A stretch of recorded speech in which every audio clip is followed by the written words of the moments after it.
శతకోటి దరిద్రాలకు అనంతకోటి ఉపాయాలు అంటారు.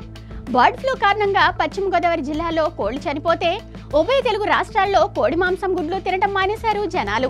పశ్చిమ గోదావరి జిల్లా మినహా మిగతా ప్రాంతాలలో కోడి మాంసం గుడ్లు తినవచ్చని అధికారులు ప్రభుత్వాలు చెబుతున్నా ప్రాణం మీద తీపో లేక ప్రాణభయమో తెలియదు గాని కోడి మాంసానికి గుడ్లకు ప్రజలు గుడ్ బై చెప్పారు. దీంతో పౌల్ట్రీ పరిశ్రమ కుదేలైంది. తీరని నష్టం వాటిల్లింది. దీంతో పౌల్ట్రీ యజమానులు కోళ్లను పెంచే రైతులు నష్ట నివారణ చర్యలు చేపట్టారు.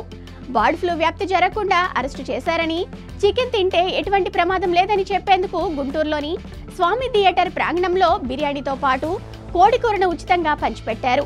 ఎంతమంది వచ్చినా తగ్గేదే లేదంటూ ప్రచారం చేశారు.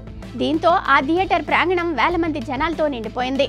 ఉచితంగా అందిస్తున్న కోడి కూరను తినేందుకు జనాలు బారులు తీరారు.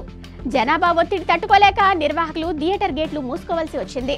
జనాలు తండోపతండాలుగా రావడంతో అందరికీ కోడి కూరను ఉచితంగా అందించలేని పరిస్థితుల్లో నిర్వాహకులు చేతులెత్తేశారు. ఈ సీన్ చూసిన వారంతా చికెన్ కర్రీ డబ్బులు పెట్టి కొనాలంటే బర్డ్ ఫ్లూ వస్తుంది, ఫ్రీగా వస్తుందంటే ఏ రోగము రాదా అంటూ నవ్వుకుంటున్నారు. మరి మీరేమంటారు? కామెంట్ చేయండి. మరిన్ని లేటెస్ట్ అప్డేట్స్ కోసం మైత్రి మీడియా న్యూస్ ను సబ్స్క్రైబ్ చేసుకోండి.